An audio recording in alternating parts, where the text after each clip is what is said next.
We had one driver who was involved in an accident where the individual that he was involved in an accident with gave a statement to the officer that our driver deviated from his lane and came into his lane of travel.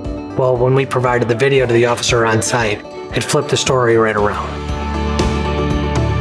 And that technology and being able to provide that to the officer on scene within minutes, we're talking 10 minutes, I had the video to the officer in hand, and he then, instead of citing our driver based on the information that he received, the other driver ended up getting cited.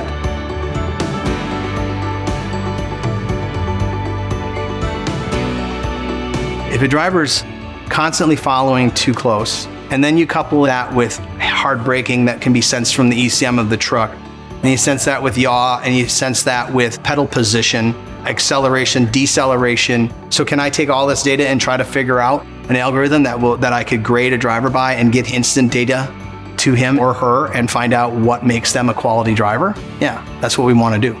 So it was a benefit to us, and that's what we're looking for: exoneration, protection, training. We're looking for all those things within utilizing that video intelligence. We really push the video end of it as a benefit to Fortune, its employees, and to everybody involved.